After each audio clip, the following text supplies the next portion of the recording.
is up, guys? Welcome back to G's RC Garage. We are back today with the Revo 3.3. Today we are talking about sway bars. What are they for? Who needs them? Do you need them for your truck? These are the Traxxas kit. So install is pretty easy. The fronts, you basically just bolts to this plastic piece here. You put the one screw in the middle, tighten the two set screws down, and they connect to the rockers up here where the shocks go. They give you longer screws and everything. So basically what they do is they tie the two sides together, so they take out a lot of the lateral movement, I would say, or the horizontal, whatever, the side to side. So as you're going through turns and stuff, it eliminates a lot of the body roll. I'm sure a lot of you guys know that, but just in case you guys are new to RC or new to cars in general, figure I might as well give you guys a little explanation here. These ones are cool though. So the way they set up off-road sway bars is that they don't take out any of the up and down movement at all. So you still have full up and down travel, but what it does is when you hit a bump right here, as you can see, it moves this arm and it basically stiffens up this whole side. So it actually kind of adds as an additional dampener, but because the two sides are tied together, they kind of work against each other as they go in. The rear is a little bit more tricky. You basically have to install it in this rear bulkhead piece here, and you do have to have the rear wing for it. Traxxas does mention that when you buy this kit. And you have to drill some holes that go into the rocker. It's not bad. They give you a little drill jig and even the drill bit to do it, so anybody can do it. It's super simple. What is kind of cool though is they do give you two different arms stiffnesses. I'm running just the softer ones here because I do a lot of off-road stuff, so I still don't want to be totally locked out.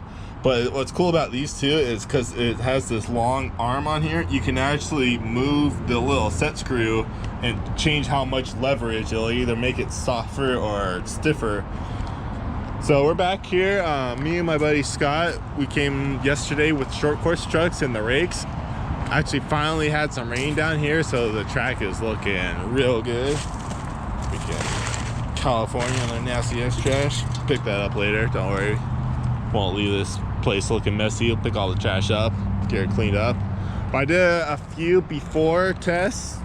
I put the sway bar on, kind of ripping around the parking lot here, see how fast I could get some turns. And then I'll do the same thing with, I'll put some like before and after clips in there, see if it actually makes a difference, if I can get some faster lap times. And then we'll just get some laps in the track here and see how it runs.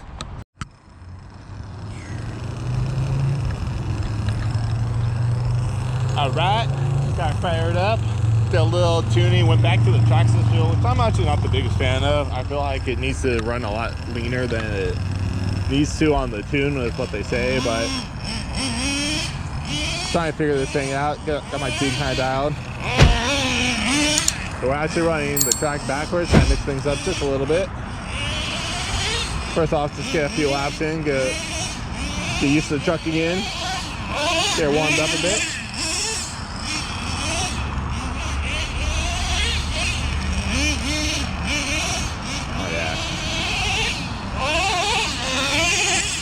I think I got that tune figured out though.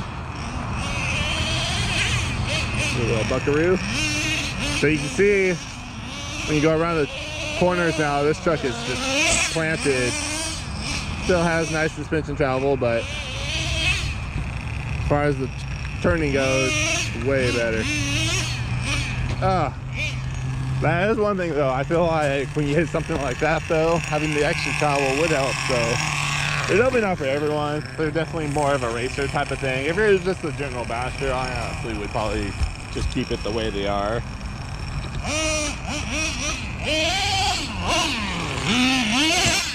Plus for $30, they're fun to play with, and they're easy to take on and off if you don't like them.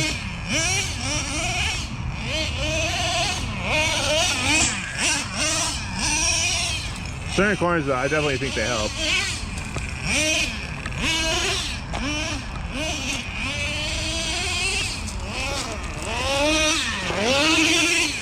Oh, off that. Track is running good. Last night it was running real good. I was almost tempted to rake the loam back over it just to keep her nice and moist a little bit, but I like a little dusty bass. Who doesn't? Nothing wrong with a little drift action. Yeah, baby.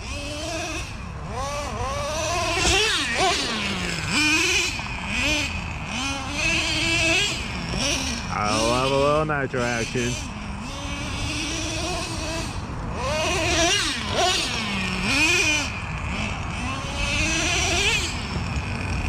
Yeah, buddy. Oh, running good too, right? 210. Man, it's actually running kind of cold. Thought it'd be a lot hotter than that right now. So you get a little 2-speed rips in. Get a little lot rip. Yeah. Yee-hoo. Do a little brake check. 2-speed, full speed, and brakes. Yeah, we got the ABS working great, so it doesn't just slip over and do windows. Bat. Ripping. So let's do a couple parking lot turns here. So I think what it was saying, like if you run really high grip surfaces like asphalt and stuff, you actually want to run the stiffer sway bars. You kind of want to just lock it out and keep the body roll just low. As you can see here, like when it turns, it still kind of pushes on that front corner. Definitely better like if you, I'll put a side-by-side clip here of the,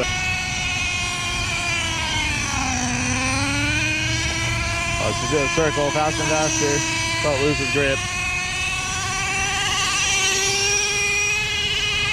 It's about 3/4 solid, not bad actually. 2-speed, oh. That's that 2-speed, definitely loses grip in that front end. So let's go home, order the sway bar kit. It's like 25 bucks. Get it thrown on the truck, come back out, see if it makes a difference. Other one, so see, hopefully you guys can see a difference. Almost full 2-speed though, turning, blowing out my tires, but whatever. Part of the experiment.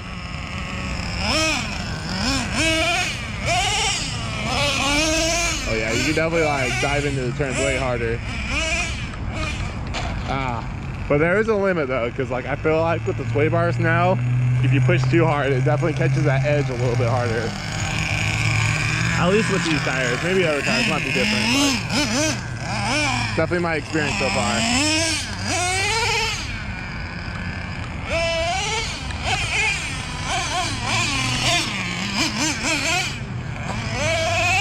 See how it kind of lifts the wheel like that? I think if I had the stiffer sway bar on the front, it would eliminate that, because it's basically what it's doing. It's kind of pushing down into it, which is making the wheel lift. Like, so I'm a dirt guy. I'm not really a hardcore pavement guy, so.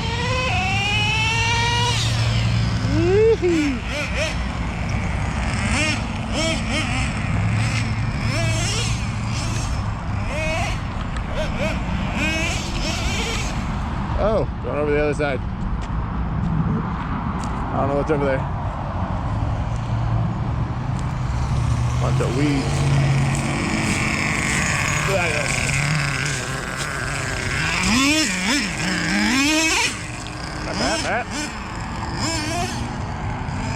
I finally got some rain in California last week, so the dirt is looking good.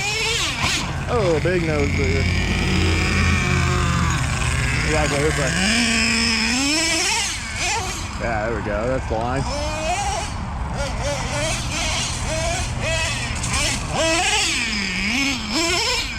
Bat.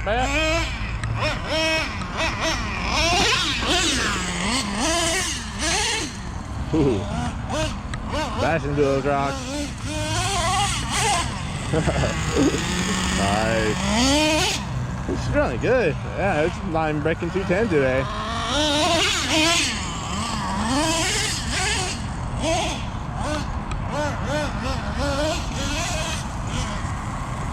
If you guys don't have a good radio for your Nitro, I would 100% recommend this. I'm running the FlySky G11P. They're about $250, so honestly not too bad. With an 11-channel receiver, the other aftermarket receivers, you can get ones that have built-in gyros, which I'm running. So basically the gyro is onboard stabilization. You see here how the wheels turn when you shake it. Basically, all times it's trying to keep it straight. I can actually turn it off though if you don't like cheater mode. You hit, I believe, this switch here on my controller. So you see that's no stabilization. With stabilization on. And you can also set up cool things like you have telemetry with these radios. So I have onboard temperature control. Ah, big roller, not paying attention.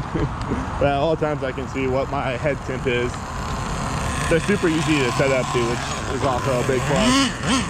Definitely I recommend. Take up more laps in. I don't know how we got about half tank. We're looking pretty good.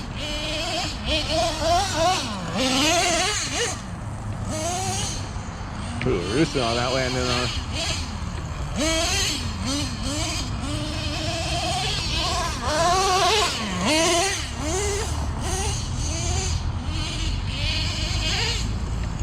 Oh, I thought I was gonna make that turn.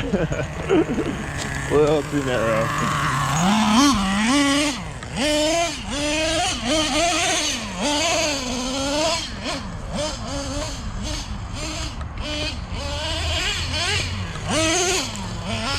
Ah, big roll over.